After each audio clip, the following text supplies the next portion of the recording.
Hey guys, welcome back to another episode of Tainted Warriors. I'm Mikey. I'm Nicole, and this week we're going to talk to you about Nikola Tesla or Nikola Tesla. I've heard it said both ways. I will probably continue to say Nikola. But before we get into that, first I do want to say we're sorry. We had a couple weeks of Craziness. Yeah, stuff going on, but we're back. It's going to be rare, few and far between, we hope. And we thank you for sticking with us and coming back for, what is this, episode 18? Oh, wow. I'm so excited. And then I can't even lie, but I will say, I'm even more excited too because we've had this break. It gave us good ideas. So, now I can't wait to see the stuff we're about to pump out. I'm pretty pumped, especially with it getting closer to Halloween.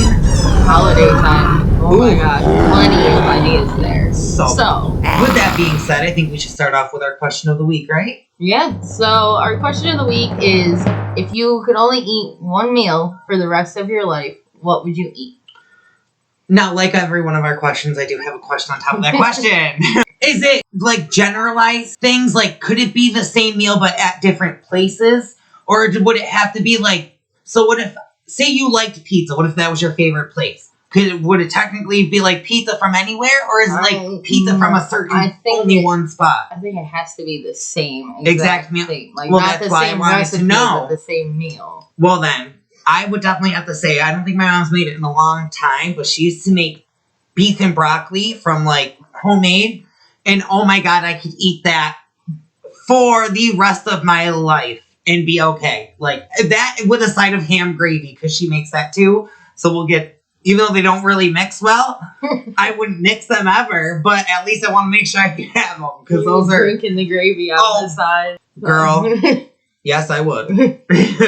I honestly had no time to think about this, and I have no idea what I would pick. I would copy Mikey's path of, choosing something my mom makes. My mom makes this pizza, right? But it's not pizza. It's a meat cake.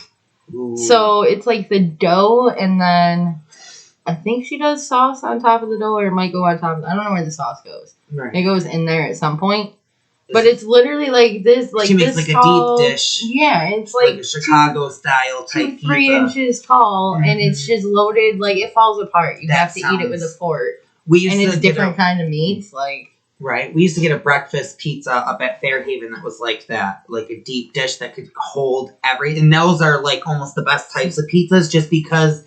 with that crust being down, you can actually fill that, like you said, it almost becomes like a pie instead of a pizza slice, and it's, the cheese is on, it just falls apart the moment you get it out of the pan, so it's basically mush you're eating off the plate with a side of dough, but it's, oh my god, it sounds delicious. Amazing. I've already tasted it without ever tasting it. Mom, if you're watching that, can you make that soon? Just saying. Save me a slice. So, with that, let's move on to someone who is a genius. Nikola Tesla, he was a god of inventions. His brain works in a way where I don't think most people's do. You're right. He came up with these inventions that were ridiculous. To have about 300 patents, just that self is crazy. Right. You've had 300 different ideas that were good enough to be no, that's mine. You know what I mean? To feel like you needed that. And that's, I don't know, that's just so crazy. One thing that was cool about his patents, too, even though we haven't really gotten into him yet, though, is that I heard that he didn't actually care if people used his patents as long as they were using them. He wanted people to have their own ideas, but if they needed to use something that he had to create their product, basically, he was okay with that. He was because he basically just wanted to advance things and have a better society. Oh man, well, you could definitely tell that he wanted to advance, because this guy, just with some of the stuff that I found that they found patents for, that he came up with, was crazy things to think about. Now, just to give you a little back date, he was born July 10th in 1856. So, we're not talking... he wasn't alive in the 2000s, and he came up with some cool ideas from, the TV remote control. So when you're ever sitting at home flipping through your channel, you can thank Nikola Tesla. He was a Serbian American. I don't know how you say his name with the Serbian accent. I've heard it Nikola or Nikolai. I thought you said he was a serving American. I was like, what does that mean? Serbian American. He was born, I think, in Serbia, but he emigrated to America, obviously. Oh, I know that, yeah. He became a U.S. Citizen in 1891. The same year, actually, that he invented the Tesla coil. I don't know if that, if it came out, or if he just had the patent at that same year, but I thought that was pretty cool. He came over to the U.S. in 1884 to work for Edison. Oh, yeah. So 1891, I think that was why he left Edison's company. Because when he came, he worked for Edison, but then Edison said that he had ideas that were basically too radical. Like, Edison had already established his image. So some things Tesla was trying to create and, say we can do, he was like, no. And then Tesla, I think the coil was one of them. Because obviously Edison did the DC current and Tesla had alternating current. I was going to say I did see something about I didn't understand what it was. They ended up parting ways, and then Tesla partnered with George Westinghouse. I see. See, I was reading that and I didn't want to write it down because I wasn't understanding it. I was like, I don't know what AC really means. I was thinking air conditioner. Alternating current. Right. They kept saying that, but I'm like, I don't know what that means. I wrote that down. With the alternating current, it periodically, so think of a line, basically. You have your power lines and there's electricity going through them. And there, somehow the electrical current, reverses directions randomly and changes the magnitude. So it'll look basically like a roller coaster going up and down inside those power lines. A direct current only goes in one direction, so it'll just constantly be a straight line with no movement. I see. So I don't know how different they are in terms of use, but that's the technical difference between the currents. So Tesla wanted it to be the mountain up and down one, which is somewhat, I think that's still what we use to deliver power to residences and businesses. I think that's still what we use. Wow. I did not know that. Yeah. I mean, I would have thought, honestly, if you think about it, you would think that the straight one would be better. That's what Edison wanted everyone to think. Right, you would. And they did say, I know that I did remember reading, like I said, because I read this part too, there was parts in Edison's thing when he was trying to bash the AC, he was saying that, it does, with it going up and down, there was a chance of, I guess, being able to get shocked.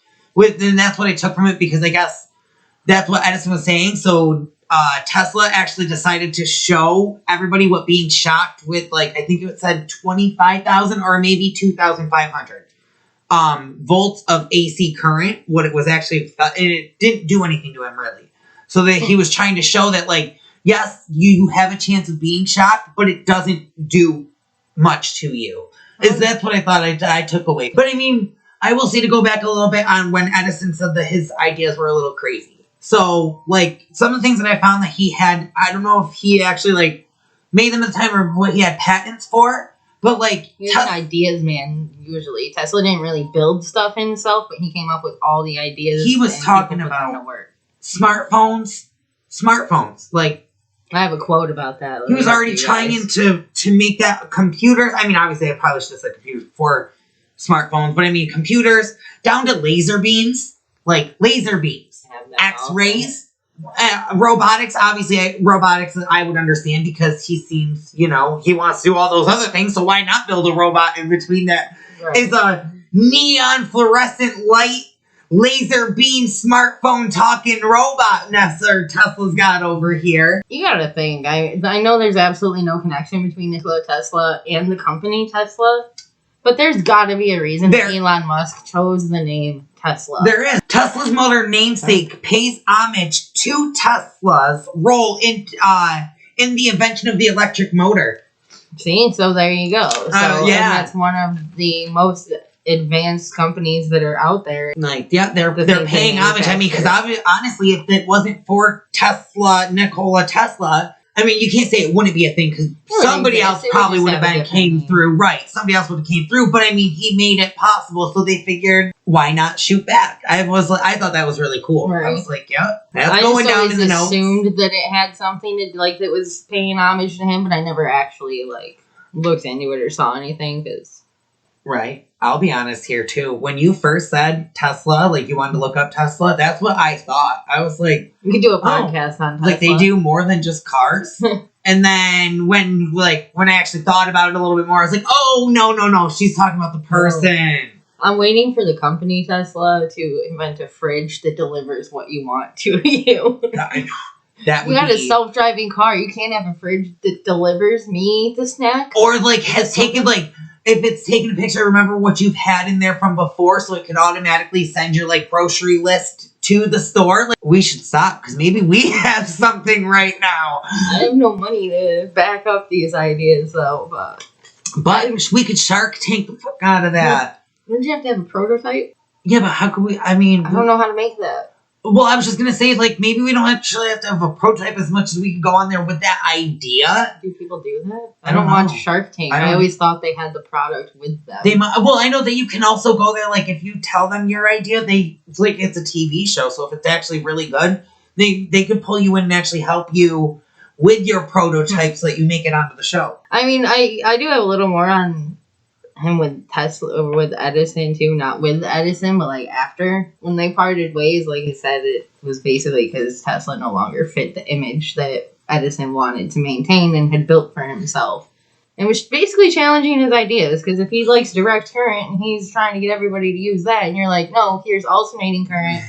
I mean, yeah, if I'm a boss, I'm probably gonna fire you too if I don't want to say I'm wrong. But after that, there was George Westinghouse. I don't know if anybody has actually heard of Westinghouse, because, like, his name is on your TVs and shit sometimes. He literally, like, makes the same company. Really? I think he founded it. But that guy, he noticed Tesla and the inventions that he was doing, and he actually bought his patents. And they started working together after Tesla left, like, Edison's company. And, like, Westinghouse actually believed in Tesla. He believed that his inventions would help him achieve supplying the nation with long-distance power. Which, if you think about it, he's a tech guru. I just said he's on your TV. So once you get the power, of course he's going to expand into what you can use with the power. You know what I mean? Like, right. First we're going to get you the water, and then we're going to sell you the container to hold it in. That makes sense. Yeah. So I thought that was cool. And then it also falls into what we were talking about earlier, the hydroelectric plant in Niagara Falls. That blew my mind. I did not know this at all, that Tesla designated the first hydroelectronic plant in Niagara Falls, and that homes first got delivered their powers in Buffalo, New York on November 16th of 1896. And a statue of Tesla is on Goat Island overviewing the falls, which, quick little side story, I thought was really cool because we, as a family, go up to Niagara Falls every year. Maybe 2 years ago, my niece happened to fall on Goat Island right next to a statue of a man. And I remember looking up at my sister when we got to the hotel room, and I was like, that's so weird they have just a random guy, and over there looking at the falls. Never would have thought, full circle moment of 2 years later, it was Nikola Tesla who I found out all this information. I think it's pretty, obviously, maybe if you go up there and you actually look for that information, like there's probably more about it. But I was going to say, But no one goes there to look for that unless you're part of history or interested. Which I think is so cool. So, like, now the next time that I go, I'm definitely going to look out for these little homages that are paid to Nikola Tesla. Because I just thought that was so cool. It was that was actually the first, like, major large-scale hydroelectric plant that they built, and it was actually the Tesla Westinghouse Electric Manufacturing Company that built it. And they used 9 of 13 of Tesla's patents on this Adams power station. I kind of wrote down how a hydroelectric plant works. So basically what happens is you have to picture, like, they're at Niagara Falls, so they have the rivers right there. Like, the falls are right there. They use the water that's flowing in. It goes in through control gate. There's a tunnel past the gates that lead down to a turbine. The turbine spins, and a generator actually converts the energy from the water, like, gushing through. It takes that gushing water and takes the energy of the gushing. The rushing water, I guess is the best way to put it. It takes the energy from the rushing water, it powers the generator, and then it sends the power elsewhere, and the calm water basically flows out the other side into, like, back into the river. The flow, the overflow, or whatever. The water gets tunneled from the river into the power station. I see it. Well, I was just wondering that these control gates. Because, like, when you're waiting for the... You can control the power by moving the control gates. Like, because you can control the amount of water you're letting in. So with that, you can control the amount of power that's being generated. Oh. So I thought that was kind of cool because, I mean, I know there's got to be some flaws with it, but I don't understand why we don't use that more. I did see in 2015 that hydropower did actually generate about 17% of the world's total energy and 70% of all renewable electricity, and was expected to increase by about 3% yearly for the next 25 years. Oddly enough, China in like 2013, they had 16.9% of their domestic electricity being used from hydro plants. And they were the largest hydroelectricity producer as recently as 2017. And the Asian Pacific region in general generated 33% of our global hydropower in 2013. The same year, China had 16.9%. So if they're increasing that, like, maybe that is part of the future. It would be it would be right. I don't see what can really be so wrong with that necessarily. Like, I mean, right? Because it's not like you're actually, like, all you're doing is taking the power from the water. You're not actually taking the water. I guess is the best way, like, because they are putting it back. Right. So it's not like it's being held captive and then, like, you know what I mean, being spread out in a bad way or anything. So I can agree there. And I don't think it, I mean, there probably are some harmful side effects, maybe. I don't know what they are, but I can't imagine what they would really be, though, because, like, it's basically nature giving you energy. You know what I mean? If you could... almost like solar power. Right. Like, how can we not find a way to harness nature's energy without it having a negative impact? Like, I see that. Or, I mean, it'd at least, like I said, if it did have a negative impact, it would only have, like, a small... Compared to some of the other things we use. Right. Yeah. And honestly, we might even see, instead of an impact of it being badly, it might be an impact of something good. Like something that we didn't know that we've been doing for this long has killed something off or done something. That if we switched to this and it started to migrate back, or, you know, I mean... I know Tesla was super freaking smart, so if he helped invent this, it can't be... It can't be useless. It can't be that bad. Like, it can't be too horrible. Like, he put it into action. Right. And George Westinghouse, his company, is still around, too. I know when you're walking through the Cave of Winds, there's, like, it looks like an old-fashioned type-looking generator down there. Then you're kind of waiting for the elevator to go back up. And... I mean, and it just I think they did tear down a lot of the buildings, so maybe it was once. I've never been in Niagara Falls. I'm gonna look into it. Definitely this summer when we go, I'm definitely looking for all this stuff. Anything that has something to do with him, I'm gonna come back and report. You know, and be like, whoa. Update. I mean, yeah, this is gonna sound a little nerdy of me, but the only Cave of Winds I was ever in was in a video game called Suikoden 2, and I got a really cool sword at the end. Like, I had to fight him. He talked to me. He talked shit to me. Ooh. I had to beat him, and then he became mine so that I could use him to go defeat the vampire and get this huge-ass castle and rule my kingdom. But it was epic. I love that game. Anyone wants to send it to me, feel free. The next invention that I had written down was his Tesla coil that Mikey mentioned, I think, earlier, which I don't speak electricity, I don't speak physics, so I don't know what all these things are, but I did write down that it works with a capacitor to resonate the current and voltage from the power source across the circuit. So in my mind, it's like if you have like a metal like motherboard on a computer kind of thing. There's probably a little piece that like is attached to it that takes power from the power supply and like applies it all across the circuit board, like sprays it out almost. Right. That's what I'm kind of gathering. But I think we've all seen a Tesla coil because like one example of something that they said was like a Tesla coil now is those plasma balls. Everybody's seen them at Spencer's where they're just like little rays of light floating around and then you touch it and the rays of light come to your fingers. Oh, I actually did write a little more detail. So the transformer receives a charge from the outside source and intensifies the capacitor, which is the capacitor stores voltage until the limit is reached. When the limit is reached, the spark gap emits energy upward in one massive burst, which surges the coil and generates a powerful magnetic field. The electricity flows to discharge the sphere that emits the current in stream or arc of sparks. So again, just think of like those little plasma lights. It's probably the best way to think of these. Or even like I do a have images light I'm gonna bulb, put right? up, too. Doesn't a light bulb have it in there? Like what I'm picturing right now, like the inside of a light bulb, maybe. But I Yeah, thought I it think was those a are- coil. I thought there was two things that wrapped around, and then at the end they kind of like come off like that. I mean, maybe. I don't actually know a lot about electricity, so maybe you're right. I just thought I'm blinded not myself. sure, right? I know I need to stop staring at it.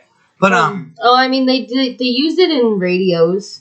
I think they still use it in radios, and that's why I think you could be right, because I've looked up pictures of those. I think I actually have some post, and like what you're describing sounds like what I was seeing. right, like I said, I But- think so. And then especially because of this, like with this thing right here, there was a coil at Tesla's experimental station in Colorado Springs, obviously Colorado, that created a 30-foot spark that could actually be seen from 10 miles away. And, like, I just pictured that being on the top of the building. I just pictured it being like that at the top, and then it kind of spaced off. And, like, that's in between where my two fingers went is where, like, the actual spark came from. Or not comes from, but where it originates. If you're working with electricity, I feel like you'd be safer outside. He might have been a little bit nuts too. That's undecided. Oh, but okay, if yeah. you're a genius, you're allowed a little bit of crazy. Yeah. Like, it worked out. He didn't die because of his inventions, so Right? It wasn't like he was in the middle of inventions Right. and it blew up or something. I do have it written that he used his Tesla coil to study fluorescence, X-rays, radio, wireless power, and electromagnetism in the Earth itself and its atmosphere. So, this guy was way ahead of his freaking Wow. time. And like Mikey was saying, I actually have here, I think this was a different instance where he built a 20-story coil built that actually shot lightning bolts that were 135 feet long and generated thunder that Whoa. was heard 15 miles away. Like, That's so it wasn't crazy. like he didn't, right, like he could make the sound too. He like made fucking his that's- own that's- thunderstorm. That's actually something they use Tesla coils for today. They use it in movie production to kind of like to give you the lightning bolts and like the thunder and all that shit. Like Really? yeah, it is used in movie productions to this day. I don't know if there's a lot that it's still used in. I forgot to go back to it like I said I was going to, because I do that often because I get distracted by something else, like his death ray, which he called the Teleforce. I mean, how would you not get distracted when that pops up, though? Right? Especially because that's a cool ass name. First off, let's just go with the Teleforce. Right, that's what he supposedly called it. Like, it'd be awesome if it came out of the telephone and he was like, "You, Alexander Graham Bell, I just killed everybody."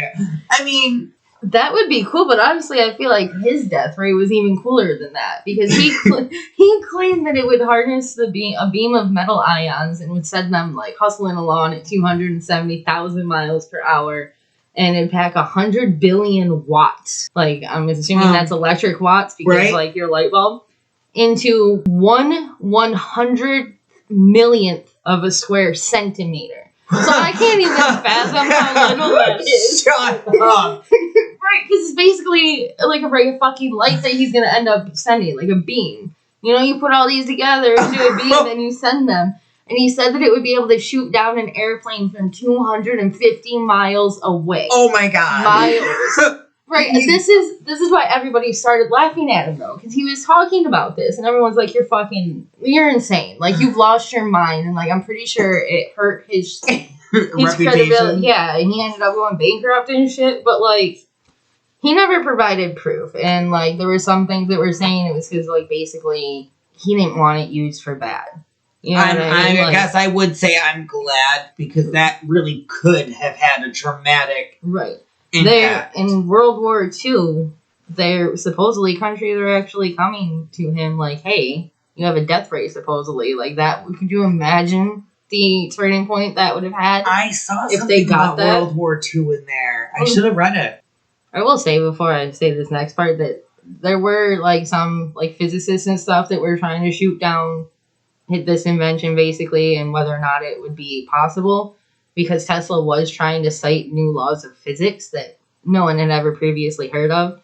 But in saying that, I'll also mention that we hear a lot lately, I feel like, about things being possible that weren't. Like, you have the quantum computing and the possibility of alternate universes or alternate life on other planets. Like, Right. It's not something that's unheard of anymore, and it's things that, like, physics 100 years ago, physics probably wouldn't tell us that UFOs exist. But now the government has officially said, like, UFOs exist. Like, this video is real. We don't know what it is. So, ironically, I think it was during World War II. Yeah, it was during World War II when Nikola Tesla actually did pass away. Like, World War II wasn't quite over yet. And when he did, the U.S. seized his files. And an MIT physicist supposedly went through them and debunked the idea of a death ray. But if anybody remembers this from our Aliens episode, I don't remember what I titled it, but the U.S. did create a Star Wars program after that. And they requested that this physicist that debunked his idea join, since this MIT professor actually worked in, like, he helped advance x-rays and shit too. He had already figured out how to harness high voltage physics for things like shrinking tumors with targeted radiation. So, like, this is something basically he already worked on in a small scale. So they were like, you're saying it can't happen, but can you come work with us? Because we think you can make it happen. Right. And he didn't want to work with it. Somehow. But I thought it was weird that the U.S. did create the Star Wars program after that, which we haven't seen the Star Wars movies. We don't really watch them. But, I gotta imagine a death ray fits in there somewhere. I know I've heard that in relation I feel like, yeah. to Star Wars. If I'm wrong, feel free to drop a comment. Totally. Let me know. I would love it if you dropped a comment. Right. But, the physicist, he did decline, and I had to write this down, because I know it might be a little bit of a hot statement, or, like, hot thing to bring up, but that man that debunked Tesla's death ray, his name was John Trump. He won the National Medal of Science of Engineering in 1983, and yes, he's Trump's uncle, as in Donald Trump's uncle. The man who doesn't believe in science has an MIT medal winner in science for an uncle. And Trump doesn't believe in science, but he started Space Force, that new military branch called the Space Force. Like, it's no longer just Army, Marines, Navy. Really? I didn't know that. When he was in office, he started the Space Force. You can go apply. I think you have to be a regular soldier and then, like, transfer. I don't know if you can straight up join Space Force. I only looked into it once, but I'm not healthy enough to be in any branch military. So I kind of walked away. But, yeah, they have uniforms and everything. It's an official military branch. I really did not know that. So he doesn't believe in science, but he created our Space Force. And his uncle debunked Tesla's death ray, but was an MIT physicist that won a National Science Award. I just thought that was insane. Yeah. Because it just seemed like that was a lot of, like, contradiction back and forth. It almost seems like if your uncle had access to Tesla's files, and now you're creating a Space Force, how do I know that, like, secretly that's not something that's going on in the background? Maybe we do have a death ray that exists now. Maybe the Space Force controls it. Or maybe they're working on it. Because how the fuck are you going to shoot down a UFO with what we have now? You're not. So that was a fun invention. And then the last thing I did write down, there's a couple of things to this. Like Mikey said, wireless technologies. In 1901/1902, he did actually try building a wireless communication tower. I think not him himself, but like a company he was working with did try building a wireless communication tower in Wardenclyffe, New York, which is on the East Coast, if anyone doesn't know, in case our podcast ever goes anywhere other than New York and the people that know us. But it was basically going to transmit energy across the Atlantic Ocean. Basically, as wireless energy. You know what I mean? He wasn't going to have all the copper wires and stuff. But his investor was J.P. Morgan. J.P. Morgan did not believe in giving away anything for free. So he halted the project, and eventually, after a couple of years, the tower was blown up and sold for scrap to try to recoup some of the money they put into it. But it would basically, if they had done it, it would have allowed, at that time, in the early 1900s, it would have allowed, like, a tourist in New York State to send a message and instantly communicate with their friend in Europe, which is something we can do today. We can send a text message to our friends across the ocean. But that's so cool to think about. They were already trying to do that in the 19... Tesla was trying. And who said no? The freaking rich guy who just wanted money. Of course, because that's all they He didn't know how to get people to pay for it yet. So, of course, you can't have it. Now we can pay for it. We pay all these different cell phone companies or, like, internet providers for the ability to do this. When Tesla was like, no, I can do it for free. Yeah, and it's crazy. One thing he was into was the tele-automation. Like Mikey said, he was into robotics. So one thing he did was in 1898, he was in the Madison Square Garden, and he actually launched the first ever radio-controlled device. It was a little boat that he launched, like, onto the water. And the crowd had different theories. They're like, it's magic, it's telepathy. They're like, he trained a monkey and it's hiding in the boat. Like, you know, That's like awesome. he had to prove, like, that there was no monkey, it's not magic. It was literally just him using robotics to control it.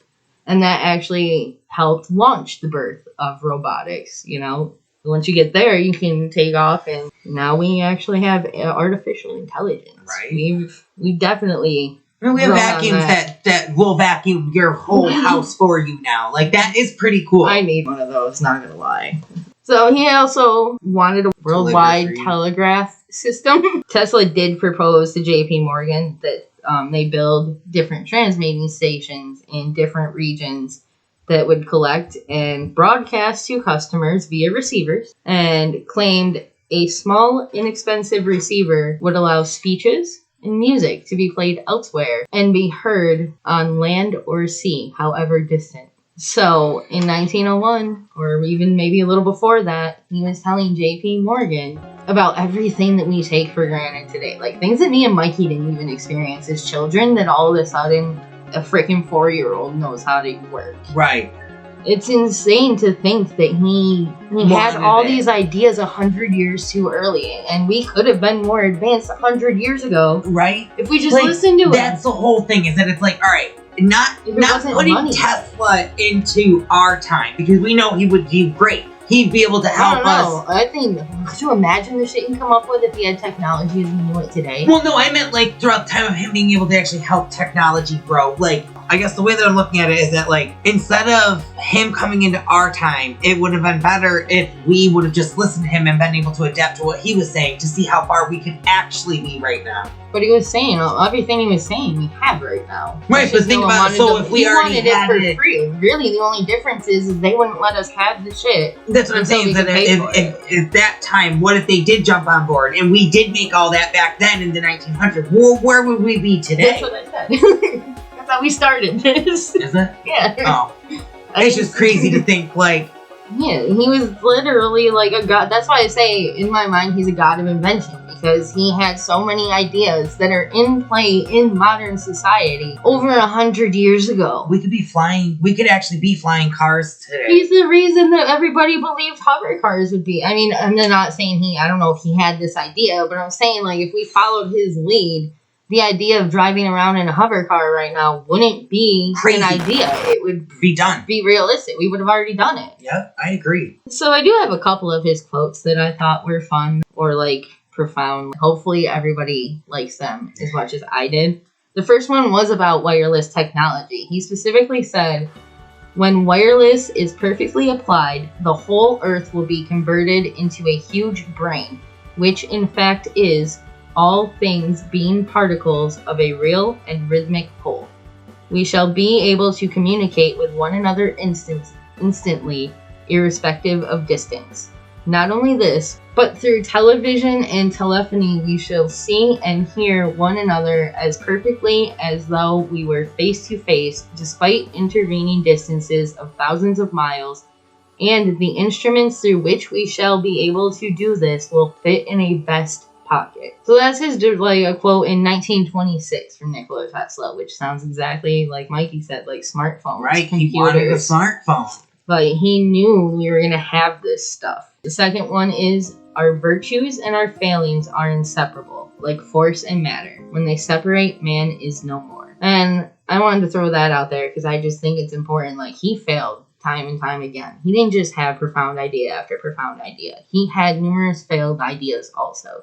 So I just wanted to remind everyone with his quote, just to remember to always keep trying new ideas. You're going to fail, But as long as you step up and like keep going back, you will eventually accomplish whatever you're trying to accomplish. I mean, it takes time. And as crazy and as stupid as it's gonna sound, that's like with me and my makeup, and to even bring it back further than that, I was told at a young age I was never going to be able to hold a pair of scissors. I wasn't going to be able to draw a straight line. I wasn't going to be able to do a lot of things because I don't know what it was that I had. And I didn't know that. Like, they didn't tell me. I guess they were telling my parents this stuff. But with them working with me and me putting in the effort, I now to this day I can't really draw like the best perfect straight line. I can't either, and I didn't have a problem. But I can draw a line. I can hold a pair of scissors. I can cut really good. I can do makeup. I mean... Like, those are things that they were telling my parents. I mean, probably not the makeup at then, but those are things that they were telling them I wasn't going to be able to do. And with just that little bit of, like... I wish I had scissors so we could just have... confidence, you know? And I do remember, like, when I was younger, I do remember wanting to always put them on the wrong hand. Or, like, I'd always try to put my fingers in it weird and wrong, and I just couldn't get it. And then just one day, it was like, bam, that's how you do it. Like, you gotta try again, and you never know. There are people that weren't supposed to walk again, and somehow are walking again. Like, it just, it's not every case, but I mean, you gotta continue to try. You gotta give it everything you've got. Yeah. This also helps. His next quote: "If you wish to understand the universe, think of energy, frequency, and vibration." Your energy, your frequency, and vibration is important. You have to be able to recognize how you're feeling. And I think you have to find ways to channel that energy into something productive until you're at like a peaceful kind of like internal state. You know what I mean? Like, you gotta find a way to drive out your chaos. If you don't have a way of expressing your negative feelings or, you know what I mean, stuff like that, then it's gonna build up and it could actually... It'll impede you. Is that the word? Yeah, like it will. It kind of impact you as a person, or you as on your daily life and things. So if you want to find ways to get that creatively bad or even good out there to even out the balance, I guess. The last quote I have for you, and then I just have one more fun little tidbit, and then we're gonna close this out. The last quote I have is: "The scientific man does not aim at an immediate result. He does not expect that his advanced ideas will be readily taken up.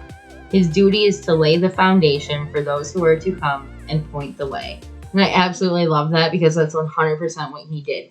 Clearly, we weren't ready for his ideas when he was around, but like we just said, 100 years later, and every idea he had almost is... Put blueprints down and... Like, right, we can track this stuff back and be like, wait, that smartphone is the same thing Nikola Tesla was talking about in 1926. How did he know? Crazy. Because he laid the groundwork. And I loved that. I loved that a lot too, because it's had almost like a force feed thing in there too, of that, like, don't force feed people what you want. Like, if you are a scientist, an artist, an actor, anything like that, you can't force feed the people to like it. You have to put it out there, and once the right people come along, they will find that beauty and it will shine through. So, oh my God, I loved that quote so much. So I have one little fun tidbit for you here. Nikola Tesla was going way, way back, actually born during a lightning storm. The midwife that was delivering him thought that it was a bad omen, and she told his mom that it indicated he was a child of darkness. And his mom said no, he would be a child of light. And it's a family legend, but figuratively and freaking literally, he is a child of light. And then I thought it was funny too that his mom supposedly also was an inventor. Yeah, she invented the labor saving devices and small household appliances. See, I didn't see too much about it, but he did say that, like, he credited his parents and said that his mom, his dad was a super religious guy. I think I read, like, a priest kind of thing. I thought I could be wrong. Maybe I read something inventors. Else. I don't know about his dad. I didn't really see it. Like, I didn't see much about it. Like, so they said a couple things about his mom, like what his mom invented. The way Nikola Tesla talked about her, I guess he put her in such a highlight. When he described her, he literally almost made it sound like she spun her own clothes, like made her own clothes out of the finest silks and stuff that she could find around. Well, but like she did. It was like 1856, right? I don't know. They were still making their own clothes then. But like, yeah, maybe. All maybe I know she is that, invented sewing machines. Or like had a hand in it. He just made it sound like, and that's why I was like, I don't know, I'm not going to write this down because I was confused by it. But he did, I just wanted to back up your thing of, like... Even if she wasn't, like, a famous inventor, though. You can she still did be an invent inventor things, and not right. be famous. And he even said that's what, like... She inspired him Yes. with her inventing. Right, He that's saw what it her, was. And he was like, okay, basically I can sit here all day with my mom doing this, and, you know, I mean... Impact the world in 100 years. When she died was when he came to the U.S., I believe. So, I mean, look at what he did after she died. That I'm sure part of her soul was in him every time he was thinking he had these ideas. But that's all I have for you guys. And that's all I have. So with that being said, I think we have wrapped up our podcast of... Number 18. I know, so crazy. I mean, it took a minute for this one to get here, but we were sorry about that. We are, and literally... I would say keep an eye out for this next month because we do have some surprises coming through. It's Halloween, so right? You know we gotta go. We're gonna go in a little bit. I'm not gonna give anything away too much, but I will just say, watch out. Watch this podcast. All right, guys. With that being said, we love you. And remember to comment, like, subscribe. Thank you so much. And that was another episode of Tainted Warriors. Bye.